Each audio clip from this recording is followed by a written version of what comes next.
સમી તાલુકાના નાની ચંદોર ગામે પાણીની વિકટ સમસ્યા ઉદ્ભવી છે। હર ઘર નળ તો છે, પરંતુ નળમાં પાણી ન પહોંચતા લોકો રોષે ભરાયા છે। પાણી માટે મહિલાઓને કલાકો સુધી લાઇનમાં ઊભું રહેવું પડે છે।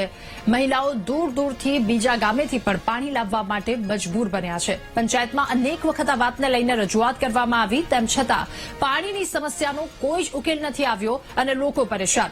ગેરકાયદે કનેક્શનથી પાણી ન મળતું હોવાનો પણ દાવો કરવામાં આવ્યો છે।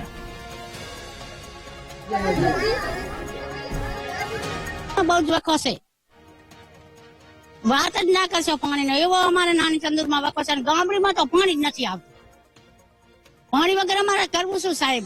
ખેતરમાં જાય બોરવાળાની કોણીઓ ભરી હોય તો બેડું પાણી આવે ને કે ના આવે તો લૂંટા લમણે પાછું આવે સાહેબ। પીવાનું પાણી કોઈક મહેમાન આવે ને તો અમારી આબરૂ જાય। આમ ખરાબ બપોરી આવો ઉનાળો ધકે છે, આવું પંખે પડ્યો ને અમારે પાણી ના એટલે ધોડવું પડે સાહેબ। અમે આમ બખાની વેર છે। 3 કલાકથી ના બાળકને લઈને હું પાણી ભરવા આવીશું, પણ હજુ મને એક પાણી મળી બીડું નથી। પાણીની બહુ જ તકલીફ પડે છે। તલાઈનું પાણી ખારું નાવા ધોવા ચાહીને ભરવું પાણી।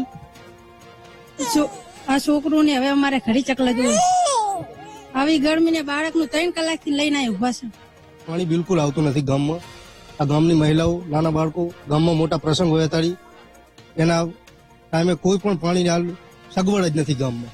અમુક ગામની જે મહિલાઓ છે ત્યાં ખેતરોમાં પાણી ભરલાવે છે, પણ ક્યાંય લાઇટ હોય ના હોય, સગવડ હોય ના હોય, કોઈ સાધન વાળું હોય તો ભરી આવે અને એમના ત્યાંથી અવળ કરીને હાલ ગામની ચલણ ચલવે સારી રીતે।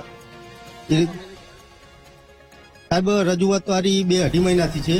અમે પંચાયતને તથા ટીડીઓ સાહેબને દરેકને રજૂઆત કરીએ છીએ, તંત્ર કોઈ ધ્યાન આપતું નથી, દરેક વાતને દબાવવાનો ધંધા કરે।